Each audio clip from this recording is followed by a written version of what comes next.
Question number 49।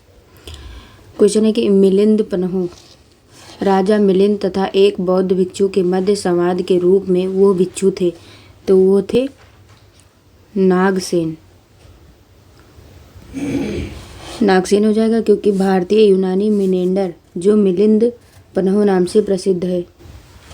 फिर से देखो, जो भारतीय यूनानी मिनेंडर जो मिलिंद नाम से प्रसिद्ध है, इसको बौद्ध भिक्षु नागसेन द्वारा बौद्ध धर्म की दीक्षा प्राप्त हुई थी। इन दोनों के बीच के संवाद को मिलिंद पन्ह नामक पुस्तक में संकलित किया गया है। अगला क्वेश्चन है, प्रथम भारतीय साम्राज्य स्थापित किया गया था किसके समय में? तो ये चंद्रगुप्त मौर्य द्वारा।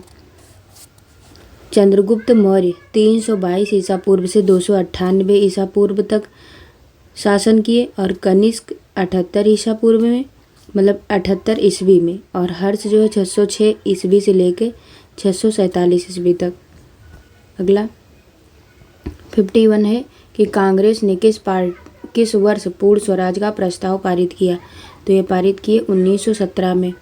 1919 में लाहौर में रावी नदी तट पर अपने ऐतिहासिक लाहौर अधिवेशन में अध्यक्ष पंडित जवाहरलाल नेहरू ने पूर्ण स्वराज का लक्ष्य घोषित किया था। 52 समुद्रगुप्त की सैनिक उपलब्धियों का वर्णन उसके किन अभिलेखों में उपलब्ध है? तो इसमें उपयुक्त में से एक से अधिक हो जाएगा, क्योंकि हरिसेन द्वारा रचित प्रयाग प्रशस्ति में समुद्रगुप्त के समस्त विजित सैन्य उपलब्धियों का व्याख्यान है। समुद्रगुप्त ने उत्तरापद के 9 राजाओं एवं दक्षिणापद के 12 राजाओं को पराजित किया। इसी वीरता के कारण ही B.S. स्मिथ ने उसे भारतीय नेपोलियन कहकर संबोधित किया था। 53 वर्ष 1919 ईस्वी में भारतीय इतिहास से संबंधित क्या है? तो यह है जलियांवाला बाग त्रासदी से। ब्रिटिश शासन द्वारा पंजाब के लोकप्रिय नेता सैफुद्दीन किचलू और डॉक्टर सत्यपाल के गिरफ्तारी के विरोध में 13 अप्रैल 1919 को आयोजित सभा में जनरल डायर द्वारा निहत्थी भीड़ पर गोली चलाई गई, जिसे जलियांवाला बाग त्रासदी कहते हैं। अगला है, वंदे मातरम गीत के रचनाकार कौन थे? तो ये थे बंकिम चंद्र चटर्जी।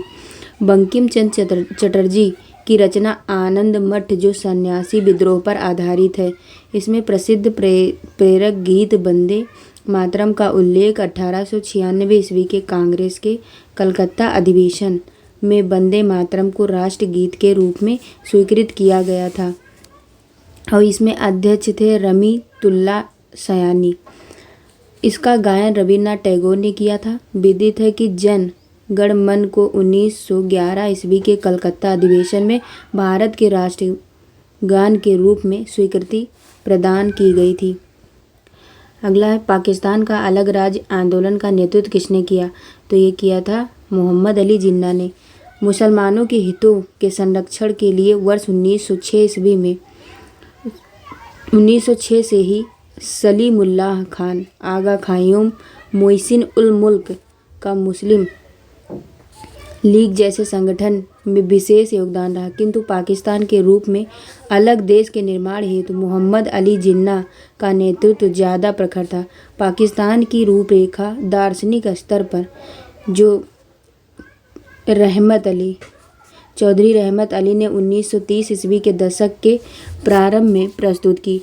1940 ईस्वी के मुस्लिम लीग के लाहौर अधिवेशन में सिकंदर हयात खां द्वारा पाकिस्तान संकल्प का प्रारूप प्रस्तुत किया गया। अगला है, भारतीय राष्ट्रीय कांग्रेस की स्थापना कब हुई? तो ये हुई थी 1885 ईस्वी में। सेफ्टी वाल्व विचार से प्रेरित होकर 1885 ईस्वी में एक ब्रिटिश व्यक्ति A.O. ह्यूम ने भारतीय राष्ट्रीय कांग्रेस की स्थापना की। बम्बई में इसका पहला अधिवेशन हुआ, जिसके पहले अध्यक्ष W.C. बनर्जी थे। अगला है कि भारत में प्रथम मुस्लिम आक्रमणकारी कौन था? तो ये था मोहम्मद बिन कासिम। 1712 ईस्वी में सिंध पर मोहम्मद बिन कासिम ने आक्रमण किया और महमूद गजनवी जो है महमूद गजनी ये 1000 ईस्वी में हिंदू साहित्य वंश के शासक जयपाल के राज्य पर आक्रमण किया। मोहम्मद गौरी जो है इसने भारत पर अपना प्रथम आक्रमण 1175 ईस्वी में मुल्तान के विरुद्ध किया था। अगला है भारत के उपराष्ट्रपति के संबंध में कौन सा कथन असत्य है, तो ये असत्य हो जाएगा, बाकी सही है। ये सही है। इसकी योग्यता प्राप्त करने के लिए प्रत्याशी की आयु कम से कम 35 वर्ष की होनी चाहिए। उपराष्ट्रपति राज्यसभा का सभापति होता है, तो ये दोनों सही हैं, ये गलत, इसलिए थर्ड ऑप्शन हो जाएगा। देखो उपराष्ट्रपति का चुनाव राष्ट्रपति नहीं अपितु क्या करता है, आनुपातिक मत प्रणाली के एकल संक्रमणीय मत पद्धति द्वारा संसद सदस्यों मतलब लोकसभा और राज्यसभा द्वारा किया जाता है। उपराष्ट्रपति चुनाव में संसद के दोनों सदनों के निर्वाचित एवं मनोनीत हर प्रकार के सदस्य मतदान में भाग लेते हैं। अनुच्छेद 66 में उपराष्ट्रपति के निर्वाचन संबंधी व्यवस्था की गई है। अगला है अगर कोई वित्त विधेयक लोकसभा द्वारा स्वीकृत हो जाए तो राज्यसभा इसे अधिक से अधिक रोक सकती है, तो कितने दिन तक? 14 दिन तक। लोकसभा द्वारा स्वीकृत होने के उपरांत उच्च सदन द्वारा वित्त विधेयक को अधिक से अधिक 14 दिन तक रोका जा सकता है, अनुच्छेद 109(2) के तहत। फिर भारतीय संविधान में संशोधन के लिए विधेयक लाया जा सकता है या तो लोकसभा में या राज्यसभा में। भारतीय संविधान के भाग 20 के अनुच्छेद 368 के अनुसार संविधान के किसी भाग में संशोधन के लिए उच्च सदन या निम्न सदन में विधेयक लाया जा सकता है। अगला है मीना ग्रामीण क्षेत्र में रहती है। ईंधन का अन्य कोई साधन उपलब्ध न होने के कारण आसपास से लकड़ी इकट्ठा कर खाना बनाती है। अब उसे श्वास लेने में परेशानी होने लगती है, तो क्या हो जाएगा? लकड़ी के जलने से उत्पन्न धुआं उसकी श्वास नली में इकट्ठा हो गया है। ये निर्धनतम देशों एवं परिवारों की एक बड़ी घरेलू समस्या है। घरेलू मृदा चूल्हों से निकलने वाली काष्ठ एवं धुएं श्वास नली में खांसी का कारण बनते हैं। अगला है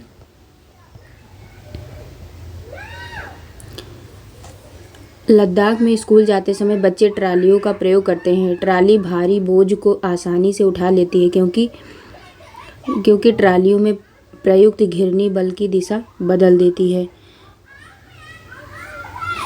ऊंचे पहाड़ी पठारी ढलानों पर जो ट्राली भार वाहन का एक साधन है, ऐसे ट्रालियों में घिरनी जो है पुली लीवर का काम करती है, जो भारी बोझ बल की दिशा बदलकर भार वाहन को आसान बना देती है।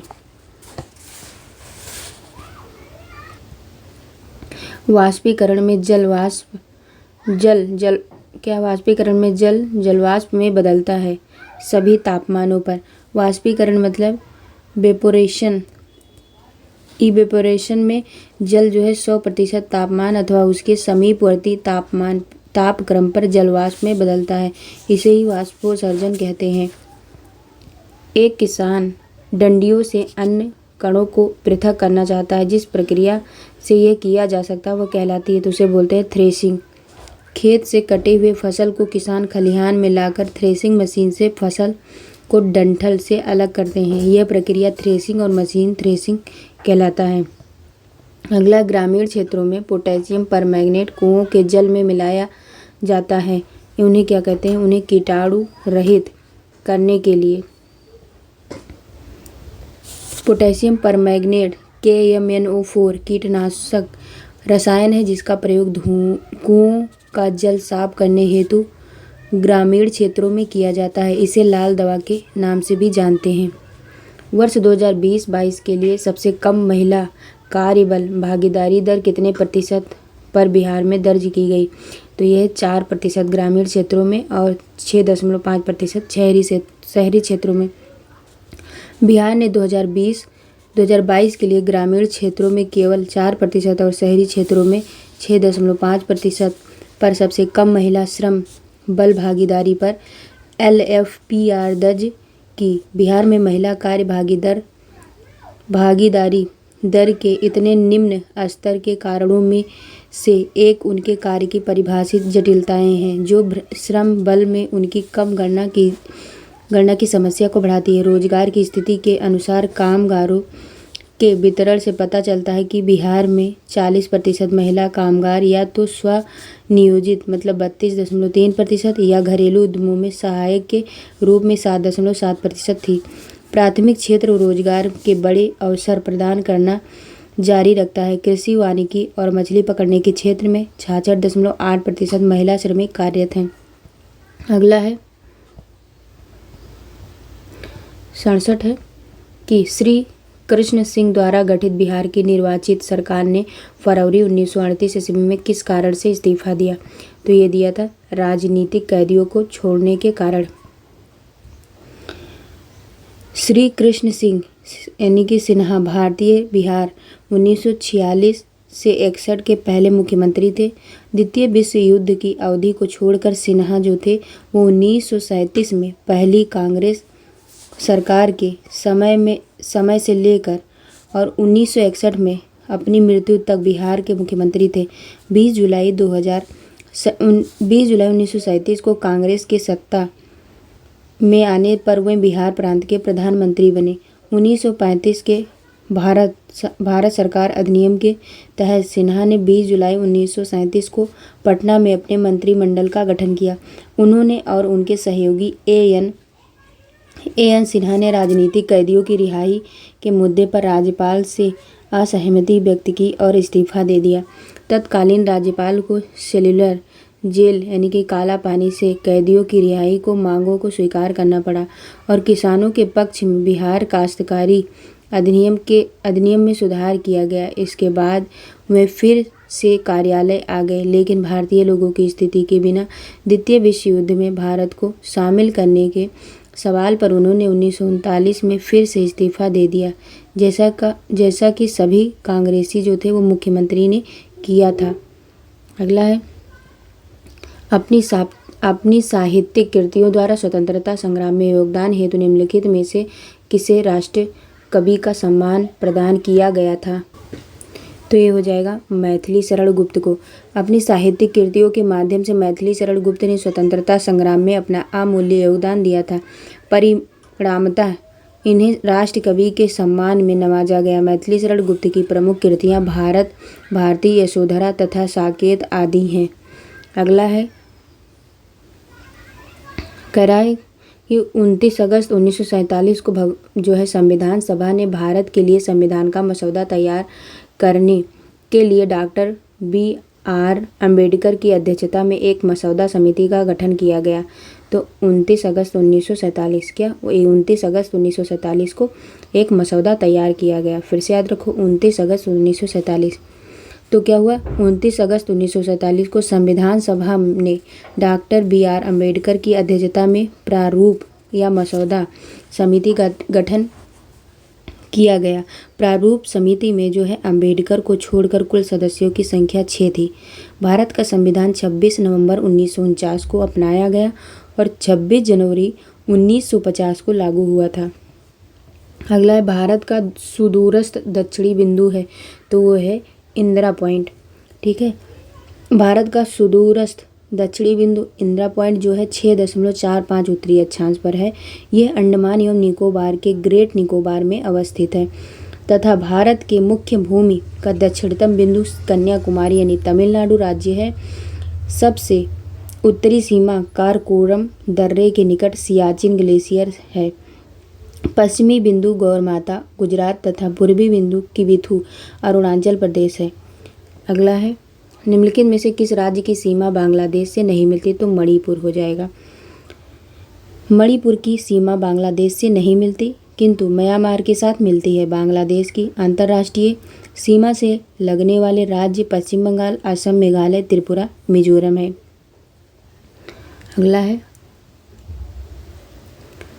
कि पंजशीर घाटी अवस्थित है, तो ये अफगानिस्तान में पंजशीर घाटी अफगानिस्तान के पंजशीर प्रांत में काबुल के उत्तर में स्थित है। पंजशीर नदी द्वारा घिरी ये घाटी हिंदुकुश पर्वत के जो है नज़दीक है।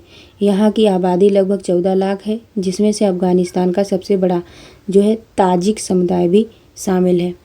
अगला देखिए, निम्नलिखित में से कौन सा सुमेलित नहीं है? तो ये वाला सुमेलित नहीं। बेम्बानाथ जो है ये कर्नाटक में नहीं पड़ता। सुंदरबन जो है पश्चिम बंगाल में है, सही है। भीतरकनिका कनिका ये उड़ीसा में है, ये भी सही है। और ये गलत है। तो देखो, जो बेम्बानाथ है वो कहाँ है? केरल में है। ठीक। अगला है, निम्नलिखित में से किसके पास 4 कक्षीय हृदय है? तो मोर के पास 4 कक्षीय है। मोर का हृदय 4 कक्षों वाला होता है और हृदय का दाहिना भाग जो है प्रणालीगत परिसंचरण से रक्त प्राप्त करता है और फुफ्फुसीय परिसंचरण पर दबाव डालता है। अगला है, भारत के सर्वप्रथम औद्योगिक नीति संकल्प की घोषणा कब हुई? तो ये 1948 में जो है की गई थी। भारत सरकार ने 6 अप्रैल 1948 को अपने प्रथम औद्योगिक नीति प्रस्ताव की घोषणा की।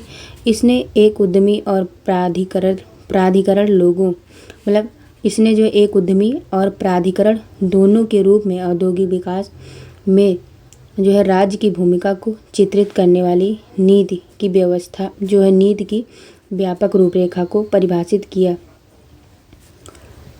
अगला है, निम्नलिखित में से कौन सा पृथ्वी के अधिकतम प्रतिशत क्षेत्र पर फैला हुआ है? तो ये हो जाएगा फर्स्ट ऑप्शन शुष्क प्रदेश।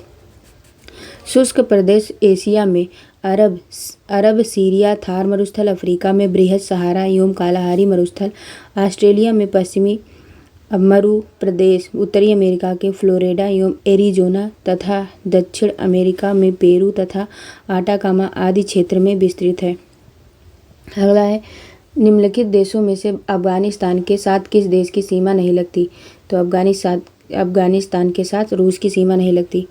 अफगानिस्तान के साथ रूस की सीमा नहीं लगी हुई है, लेकिन अफगानिस्तान की सीमाएं जो हैं वो उत्तर में तुर्कमेनिस्तान ऊपर, ठीक है, और तुर्कमेनिस्तान, ताजिकिस्तान तथा उज्बेकिस्तान, और उत्तर पूर्व में मतलब इधर साइड में चीन तथा पूर्व में पाकिस्तान है। ठीक है, चीन तथा पूर्व में एकदम पाकिस्तान है से मिलती है। पश्चिम में अफगानिस्तान की सीमा ईरान से लगी हुई है और अफगानिस्तान एक जो है भूबद्ध देश है। अफगानिस्तान क्या है? एक भूबद्ध देश है। अगला है, संसार में सर्वाधिक नगरीकृत देश है तो वो है सिंगापुर में। देखो, जिसे विकल्प में दिया है उन देशों के अकॉर्डिंग अगर देखा जाए तो सिंगापुर में सबसे ज़्यादा नगर है। सिंगापुर की नगरीय जनसंख्या 100% है। वेटिकन सिटी, मोनाको व नौरू में भी 100% नगरीय जनसंख्या है। इजराइल में 92%, जापान में 91% तथा जर्मनी में 74% नगरीय जनसंख्या निवास करती है। तो फिर से देखिए कि जो है अगर विकल्प में दिए गए देशों के अनुसार जो है सबसे ज़्यादा जो है नगरीकृत देश सिंगापुर है और सिंगापुर की जो नगरीय जनसंख्या 100% है। वेटिकन सिटी, मोनाको और नौरू में 20% नगरीय जनसंख्या है। इजराइल में 92% और जापान में 91% तथा जर्मनी में 74% नगरीय जनसंख्या निवास करती है। अब हम 79 देखते हैं। 79 में है कि मौलिक अधिकार क्या होते हैं? तो ये जो है आपातकालीन स्थिति में निलंबित किए जा सकते हैं। ठीक है, मतलब नागरिकों के मूल अधिकारों को निर्बंधित अथवा निलंबित किया जा सकता है। मतलब प्रतिरक्षा मतलब सेना के संबंध में अनुच्छेद 33, सेना विधि लागू होने पर अनुच्छेद 34 और संविधान में संशोधन करके अनुच्छेद 368 और आपात की घोषणा होने पर अनुच्छेद 352 का प्रयोग किया जाता है। अगला है कि निम्न में कौन राष्ट्रपति होने से पूर्व भारत के उपराष्ट्रपति पद पर आसीन नहीं रहा? तो ये हो जाएंगे, थर्ड ऑप्शन हो जाएगा नीलम संजीव रेड्डी। ठीक है, मतलब डॉक्टर एस राधाकृष्णन जो थे वो 1952 से लेकर 1962 तक राष्ट्रपति रहने से पहले उपराष्ट्रपति थे। डॉक्टर जाकिर हुसैन जो थे वो 1962 से 1967 तक राष्ट्रपति रहने से पूर्व उपराष्ट्रपति थे। किंतु नीलम संजीव रेड्डी जो थे वो 1977 से 1982 तक केवल राष्ट्रपति ही बने रहे। राष्ट्रपति बनने से पूर्व वो 6ठी लोकसभा के अध्यक्ष थे। अगला है, एक सेकंड, अगला है सार्वजनिक लेखा समिति अपनी रिपोर्ट प्रस्तुत करती है? तो ये संसद को। सार्वजनिक लेखा समिति संसद की सबसे पुरानी वित्तीय समिति है। इसमें कुल 22 सदस्य होते हैं, जिसमें 15 लोकसभा से तथा 7 जो है वो राज्यसभा से नामित होते हैं। इस समिति का कार्य भारत सरकार के व्यय के लिए सदन द्वारा प्रदान की गई राशियों का विनियोग दर्शाने वाले लेखाओं की जांच करना है। समिति अपनी रिपोर्ट संसद में प्रस्तुत करती है। अगला है, निम्नलिखित में से कौन सही सुमेलित है? तो इसमें से अनुच्छेद तीसरा सही हो जाएगा। अनुच्छेद 352 भारतीय संविधान जो है आपात स्थिति की घोषणा। तो भारतीय संविधान के अंतर्गत अनुच्छेद के प्रावधान जैसे 17 में है अस्पृश्यता का अंत, अनुच्छेद 78 में राष्ट्रपति को जानकारी देने के संबंध में प्रधानमंत्री का कर्तव्य, अनुच्छेद 79 में संसद का गठन और अनुच्छेद 106 में संसद सदस्यों के वेतन भत्ते के बारे में बात करता है और अनुच्छेद 352 जो है आपात स्थिति की घोषणा करता है। अगला है, भारतीय संसद बनाती है, तो क्या बनाती है? लोकसभा, राज्यसभा और राष्ट्रपति से। क्या है? भारतीय संसद बनती है किससे किससे मिलके? लोकसभा, राज्यसभा और राष्ट्रपति से मिलकर बनती है। तो संविधान के अनुच्छेद जो है 79 के अनुसार संसद राष्ट्रपति एवं दोनों सदनों राज्यसभा एवं लोकसभा से मिलकर बनती है। अगला है, भारतीय संविधान के निम्नलिखित अनुच्छेदों में से किस अनुच्छेद द्वारा यह व्यवस्था की गई है कि प्रत्येक राज्य शिक्षा के प्राथमिक स्तर पर मातृभाषा में शिक्षा की पर्याप्त सुविधाओं की व्यवस्था करने का प्रयास करेंगे? तो ये हो जाएगा अनुच्छेद 350A हो जाएगा। अनुच्छेद 349 क्या कहता है? तो भाषा से संबंधित कुछ विधियां अधिनियमित करने के लिए विशेष प्रक्रिया का प्रावधान करता है। अनुच्छेद 350 में अपनी किसी शिकायत को दूर करने के लिए प्रत्येक व्यक्ति संघ में या राज्य में प्रयोग होने वाली किसी भाषा में प्रतिवेद दे सकता है। अनुच्छेद 350A में यह प्रावधान करता है कि प्रत्येक राज्य और राज्य के भीतर प्रत्येक स्थानीय प्राधिकारी भाषाई अल्पसंख्यक वर्गों के जो है बालकों को शिक्षा के प्राथमिक स्तर पर पर्याप्त सुविधाओं की व्यवस्था करने का जो है समुचित प्रयास करेगा और राष्ट्रपति किसी भी राज्य को ऐसा निर्देश दे सकेगा जो उसने ऐसी सुविधाओं का उपबंध करने के लिए सुनिश्चित किया था, यदि वो इसे आवश्यक समझता हो तो।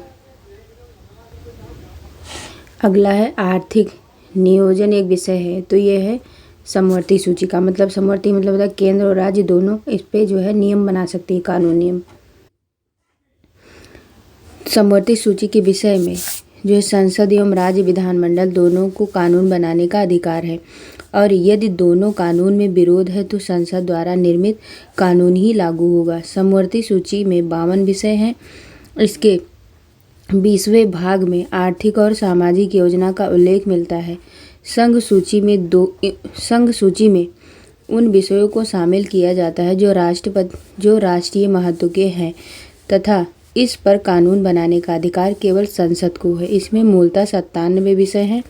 राज्य सूची में उन विषयों को शामिल किया गया है जो स्थानीय महत्व के हैं। इस पर राज्य विधानमंडल की कानून बनाने का अधिकार है। इसमें मूलतः 66 विषय हैं। अगला है, वैज्ञानिक अल्बर्ट आइंस्टीन प्रसिद्ध हैं, तो ये है प्रकाश विद्युत प्रभाव के लिए प्रसिद्ध हैं। वैज्ञानिक अल्बर्ट जो आइंस्टीन का प्रमुख सिद्धांत था E=mc², किंतु उन्हें भौतिकी के प्रकाश विद्युत प्रभाव के नियमों की खोज के लिए नोबेल पुरस्कार मिला था। अगला है, निकोलस कोपरनिकस प्रसिद्ध हैं, तो यह बताने के लिए कि ग्रह सूर्य के चारों ओर चक्कर लगाते हैं, ना कि पृथ्वी के। अगला है, पाश्चुराइजेशन एक प्रक्रिया है जिसमें क्या होता है, दूध को पहले बहुत देर तक गर्म किया जाता है और एक निश्चित समय में अचानक ठंडा कर लिया जाता है। सूक्ष्म जीवों यानी कि बैक्टीरिया को नष्ट कर दूध को संरक्षित रखने का तरीका लुई पाश्चर ने खोजा था। जो पाश्चुराइजेशन प्रक्रिया में दूध को उच्च ताप यानी कि 62 डिग्री सेंटीग्रेड पर आधे घंटे गर्म कर अचानक ठंडा कर दिया जाता है। अगला सूची फर्स्ट को सूची सेकंड से सुमेलित कीजिए तथा सही उत्तर सूची के नीचे दिए गए कूट से चुनिए।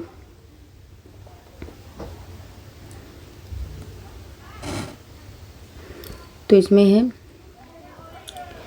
देखो इसमें से कौन सा सही हो जाएगा, तो ये वाला सही हो जाएगा। ए का 4 हो जाएगा, ए का 4 मतलब वाट जो है ये किसका इकाई है, प्राचल का, मतलब प्राचल इधर लिखा है, शक्ति का इकाई वाट होता है। फिर बी का हो जाएगा 3 मतलब समुद्री जहाज, ये इसकी इकाई हो जाएगा नाट। फिर सी का 2 हो जाएगा नॉटिकल मील, ये नौ संचालन के लिए होता है, इसका इकाई होता है नौ संचालन का नॉटिकल मील। फिर लास्ट बचा कैलोरी, तो ऊष्मा को कैलोरी में मापते हैं, तो इसलिए थर्ड ऑप्शन सही हो जाएगा। वाट शक्ति का, नॉट क्या हो जाएगा समुद्री जहाज की गति, नॉटिकल मील नौसेना मतलब नौ संचालन में प्रयुक्त दूरी, और कैलोरी ऊष्मा का हो जाएगा। फिर निम्नलिखित में से कौन सा कथन सत्य है, तो प्रकाश का वेग सबसे अधिक होता है, ये जो है सब सत्य है।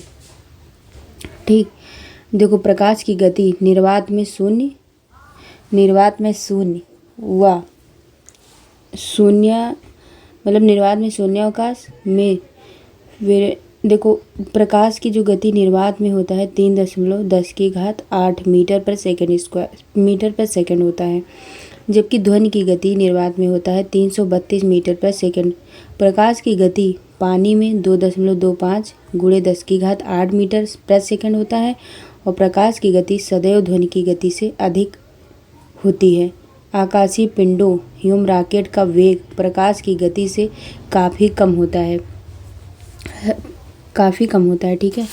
तो इसीलिए प्रकाश का गति जो है वो सबसे तेज होता है। अगला है कि एनीमिया के लिए रक्त परीक्षण करते समय रक्त में किसकी जांच होगी, तो ये होगी रक्त में हीमोग्लोबिन की मात्रा।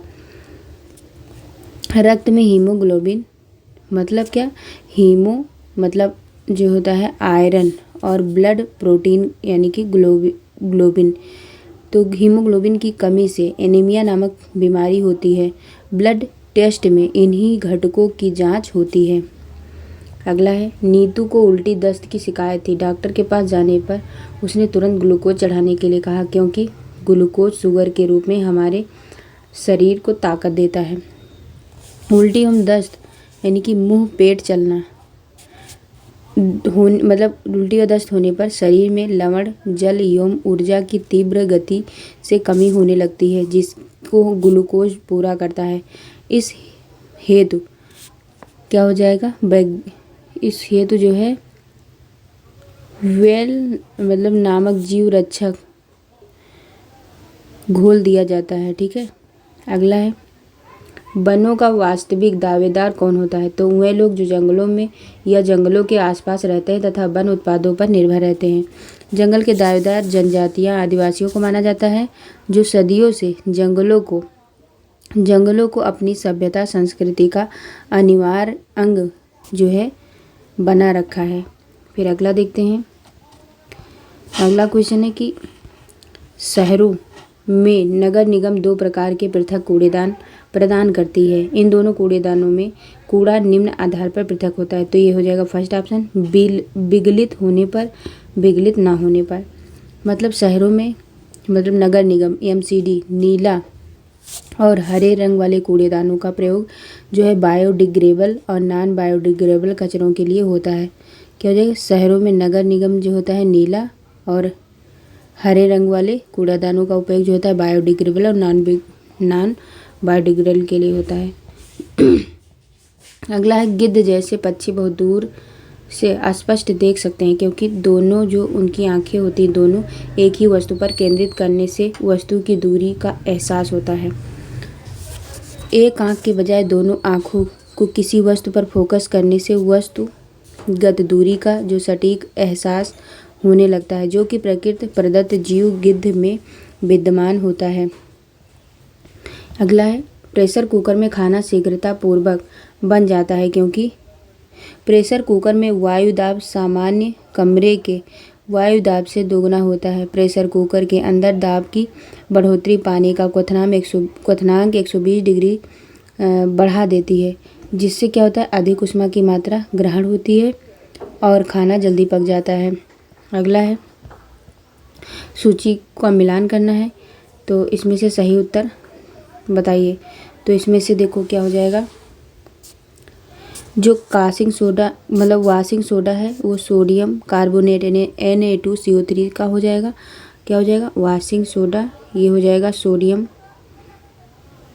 कार्बोनेट हो जाएगा। कास्टिक सोडा यानी कि सोडियम हाइड्रोक्साइड यानी NaOH हो जाएगा। अगला है नीला थोथा। नीला थोथा जो है कॉपर सल्फेट यानी कि CuSO4 × 7H2O होता है। नीला थोथा कॉपर सल्फेट।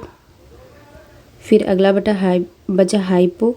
तो हाइपो जो होता है वो सोडियम थायोसल्फेट यानी कि Na2S2O3 होता है। ठीक है, तो इसका ऑप्शन कौन सा सही हो जाएगा, इसका ऑप्शन सही हो जाएगा ये वाला। ठीक है, सेकंड। फिर अगला है पारे का साधारणतया तापमापी यंत्रों में उपयोग किया जाता है क्योंकि इसकी विशेषता है। तो इसकी विशेषता है उच्च द्रवता। क्या है, पारे का साधारणतया तापमापी यंत्रों में उपयोग किया जाता है क्योंकि इसकी विशेषता है। तो इसका सेकंड हो जाएगा, पारे का साधारण तापमापी यंत्रों में प्रयोग किया जाता है क्योंकि इसमें जो होता है ताप के बढ़ने पर उपस्थित द्रव में उच्च द्रवता के कारण फैलाव होता है। अगला है एम्फीबिया बताता है। क्या बताता है, जल एवं स्थल दोनों पर ही रह सकने वाले पशुओं को। इसमें क्या होता है, फेफड़े एवं त्वचा से सांस लेने में जो होता है, सांस लेने पर जो सक्षम जीव जैसे व्हेल, मेढक, उभयचर प्राणी हैं जो जल थल में निवास करते हैं। अगला है मलेरिया। मलेरिया के संबंध में कौन सा कथन सत्य नहीं है। तो ये जो है फर्स्ट ऑप्शन जो है ये सत्य नहीं है। क्यों, क्योंकि यह लिखा है कि यह परोपजीवी कीट द्वारा पैदा की जाने वाली बीमारी है, तो ये गलत है। बाकी ये क्या हो जाएगा, यह मच्छरों द्वारा फैलाई जाती है। हाँ, ये बदलती क्षेत्रों में अधिकतर होती है। हाँ, उपयुक्त में से एक से अधिक। हाँ, उपयुक्त में से कोई नहीं, तो ये तीनों सही हो जाएगा। मादा एनाफ्लीज मच्छर जनित रोग है। इसमें तेज बुखार, उल्टी एवं सिर दर्द होता है। मलेरिया रोग जो होता है प्लाज्मोडियम नामक परजीवी प्रोटोजोआ से होता है। उपचार जो होता है कुनैन, क्लोरोक्विन, प्रीमाक्विन और पेलुड्रन आदि औषधि लेनी चाहिए इसमें। अगला है परमाणु ऊर्जा में भारतीय कार्यक्रम के जनक हैं। तो कौन है, H.J. भाभा इसके जनक हैं, मतलब सेकंड ऑप्शन सही हो जाएगा। नाभिकीय भौतिकी के वैज्ञानिक H.J. भाभा भारत में जो है परमाणु ऊर्जा के जनक माने जाते हैं। भाभा ने सर्वप्रथम 1944 ईस्वी में मुट्ठी भर वैज्ञानिकों की सहायता नाभिकीय ऊर्जा अनुसंधान कार्यक्रम की शुरुआत की। इनका जन्म मुंबई के पारसी परिवार में हुआ। ये देश के परमाणु ऊर्जा आयोग के प्रथम अध्यक्ष थे, जो है ट्राम्बे यानी कि मुंबई ट्राम्बे स्थित बार्क इन्हीं के नाम से संचालित होता है। अगला है अंतरिक्ष विज्ञान पर अनुसंधान और विकास का श्रेय जाता है। तो ये बी साराभाई को। ठीक है, विक्रम अम्बालाल साराभाई भारत के दूरदर्शी वैज्ञानिक थे जिन्होंने अंतरिक्ष विज्ञान पर विक्रम अम्बालाल साराभाई भारत के दूरदर्शी वैज्ञानिक थे जिन्होंने अंतरिक्ष विज्ञान पर अनुसंधान और विकास में योगदान दिया। इन्हें मरणोपरांत पद्म विभूषण से सम्मानित किया गया। इन्हीं के नाम जो है तिरुवनंतपुरम स्थित विक्रम साराभाई अंतरिक्ष केंद्र संचालित होता है, जो कि प्रक्षेपण वाहन विकास का अग्रिम जो है केंद्र है। फिर अगला देखते हैं। अगला है कि कुछ विटामिन वसा में घुलनशील हैं जबकि अन्य जल में घुलनशील हैं। निम्न में से कौन जल में घुलनशील है। तो ये हो जाएगा थर्ड वाला, विटामिन बी और सी। विटामिन बी और विटामिन सी जल में घुलनशील होते हैं, जबकि विटामिन ए, डी, ई और के वसा में घुलनशील होते हैं। अगला है अपोहक किसके कार्य संपादन हेतु प्रयुक्त होता है, तो वो वृक्क के कार्य संपादन में होता है। जो अपोहन यानी कि डायलिसिस, अपोहन क्रिया मतलब डायलिसिस वृक्क से संबंधित है। इसका उपयोग उस समय किया जाता है जब दोनों वृक्क अपना जो है कार्य करना बंद कर देता है। कृत्रिम वृक्क जो होता है, कृत्रिम वृक्क की सहायता से डायलिसिस क्रिया के दौरान घुलनशील पदार्थ का अर्धपारगम झिल्ली द्वारा विसरण सिद्धांत के अनुसार कार्य करना तथा रुधिर का अर्धपारगम झिल्ली द्वारा एक तरफ से प्रवाहित होना एवं डायलिसिस घोल का विपरीत दिशा में प्रवाहित होना सम्मिलित है। अगला है पैतृकता सिद्ध करने के लिए निम्नलिखित में से कौन सहायक है, तो डीएनए अंगुली छाप। डीएनए अंगुली छाप यानी कि फिंगर प्रिंटिंग का प्रयोग निम्न क्षेत्रों में किया जाता है, जैसे वास्तविक अपराधियों को पकड़ने में, वंशानुगत बीमारियों की पहचान करने में, पैतृकता सिद्ध करने में। फिर अगला है कि शांति स्वरूप भटनागर पुरस्कार किस क्षेत्र में योग्यता प्रदर्शित करने हेतु दिया जाता है, तो ये दिया जाता है विज्ञान एवं प्रौद्योगिकी के क्षेत्र में। शांति स्वरूप भटनागर पुरस्कार देश का सर्वोच्च वैज्ञानिक पुरस्कार है। यह युवा भारतीय वैज्ञानिकों को विभिन्न वैज्ञानिक क्रियाओं के अंतर्गत उत्कृष्ट शोध कार्य हेतु भारतीय औद्योगिक एवं वैज्ञानिक अनुसंधान परिषद द्वारा जो है प्रदान किया जाता है। अगला है बिहार प्रांत के आरा से प्राप्त देवबनांग का लेख तथा शाहपुर यानी पटना एवं मंदर बांका से प्राप्त लेखों में जानकारी मिलती है। जैसे सेकंड ऑप्शन सही हो जाएगा, परवर्ती गुप्त वंश के बारे में। देवबनांग के अभिलेख में परवर्ती गुप्त शासक देवगुप्त, विष्णुगुप्त एवं जीवित गुप्त जो है द्वितीय का नाम मिलता है। अगला है कलपक्कम सुर्खियों में रहा अपने परमाणु शक्ति परियोजना के कारण। कलपक्कम तमिलनाडु राज्य में स्थित इंदिरा गांधी परमाणु अनुसंधान केंद्र है। यहाँ हाल ही में प्रायोगिक कामिनी रिएक्टर से थोरियम का प्रयोग करके 30 किलोवाट ऊर्जा क्षमता को प्राप्त करने का प्रयास किया गया है। अगला है भूमंडलीय उष्णता के परिणाम स्वरूप सार्वभौमिक संपर्क अच्छे हो गए। देखो, भूमंडलीय उष्णता के परिणाम स्वरूप पहला है कि सार्वभौमिक संपर्क जो है अच्छे हो गए, हिमनद द्रवीभूत होने लगे, या समय से पूर्व आम में बौर आने लगा, या स्वास्थ्य पर कुप्रभाव पड़ा। तो ये सेकंड ऑप्शन सही हो जाएगा। 2 और 3 4 सही, यानी कि जो है क्या हो जाएगा इसका, ये हिमनद द्रवीभूत होने लगे भूमंडलीय उष्णता के कारण, और समय से पूर्व आम में बौर आने लगे भूमंडलीय उष्णता के कारण, और चौथा है स्वास्थ्य पर कुप्रभाव पड़ने लगा भूमंडलीय उष्णता के परिणाम स्वरूप। भूमंडलीय उष्णता पर्यावरण असंतुलन का जिम्मेवार कारक है। उष्णता के कारण ही बर्फ के अधिक मात्रा में पिघलने से जल स्तर में वृद्धि हुई, आम में बौर बसंत माह से पहले आने लगे, और इसका दुष्प्रभाव मानव स्वास्थ्य पर भी देखने को मिलता है। अगला भारत सरकार के राजस्व का प्रधान स्रोत है, तो ये हो जाएगा अप्रत्यक्ष कर। भारत सरकार के राजस्व का प्रधान स्रोत अप्रत्यक्ष कर होता है। कर लगाने का उद्देश्य जो है वो विकास कार्यों के लिए धन एकत्र करना तथा यथासंभव राष्ट्र विषमता को दूर करना होता है। अगला है पंचवर्षीय योजना की कौन सी अवधि सत्य नहीं है, तो ये वाली सही नहीं हो जाएगी। ये सही है, प्रथम जो है वो 1951 से 1956, द्वितीय जो है 1956 से 1961, और तो ये सही हो जाएगा।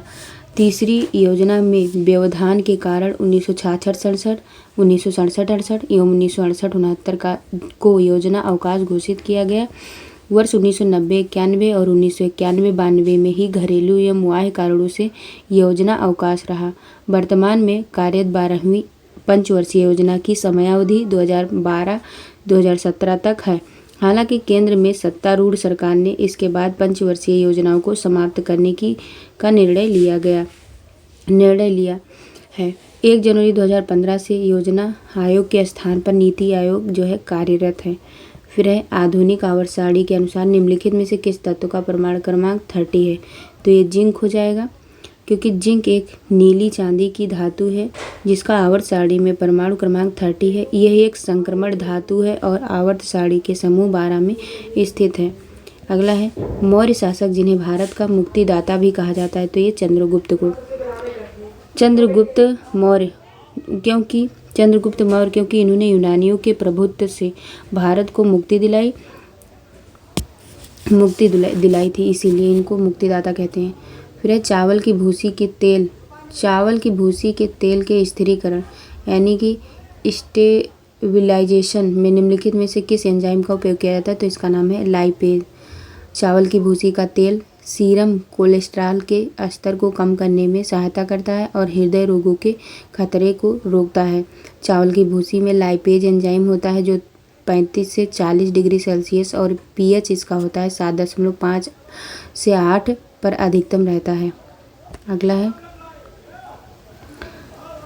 है बिहार में स्थित महाजनपदों के बारे में जानकारी मिलती है, तो ये मिलती है अंगुत्तर निकाय से। बौद्ध रचनाओं में 16 महाजनपदों और लगभग 10 गणराज्यों की चर्चा मिलती है। इनमें से 3 महाजनपद अंग, मगध, लिच्छवी गणराज्य बिहार के क्षेत्र में स्थित हैं। इन पर विस्तृत जानकारी जो होती है वो अंगुत्तर निकाय से मिलती है या अंगुत्तर निकाय में मिलती है।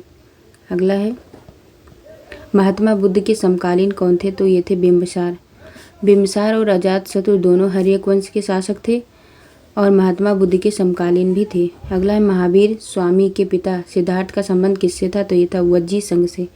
सिद्धार्थ वज्जित संघ के एक गणराज्य कुंड ग्राम के शासक क्षत्रियों के प्रमुख थे।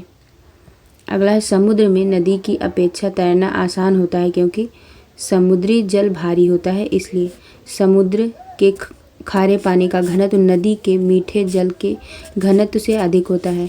सोडियम क्लोराइड तथा अन्य लवणों की अधिकता के कारण समुद्री जल नमकीन हो जाता है। इसी कारण समुद्री जल में तैरना नदी की अपेक्षा आसान हो जाता है। अगला है कह रहा है कि यहाँ स्पेस कह रहा है चित्तौड़गढ़ में महमूद खिलजी को पराजित किया और विजय स्तंभ स्थापित किया, तो ये क्या हो जाएगा, उपयुक्त में से एक से अधिक हो जाएगा। पृथ्वीराज चौहान, जयचंद गढ़वाक और राणा कुंभा। देखो सारंगपुर की लड़ाई राणा कुंभा और सुल्तान महमूद खिलजी के बीच लड़ी गई। यह जो है 1437 CE में लड़ा गया था। राणा कुंभा ने जीत के उपलक्ष्य में चित्तौड़गढ़ के विजय स्तंभ का निर्माण जो है किया था। अगला है कि उपयुक्त क्या कह रहा है कि जिसमें दिया है 4 ऑप्शन, कह रहा है संयुक्त राष्ट्र ने, यहाँ पे खाली स्थान है, कह रहा है के रूप में 2021 से 30 की शुरुआत की, तो इसका हो जाएगा 3rd ऑप्शन गरीबी उन्मूलन के लिए राष्ट्र दशक। तो देखो पारिस्थितिक तंत्र की बहाली पर संयुक्त राष्ट्र दशक आधिकारिक तौर पर 2021 से 2030 तक मनाया जाएगा।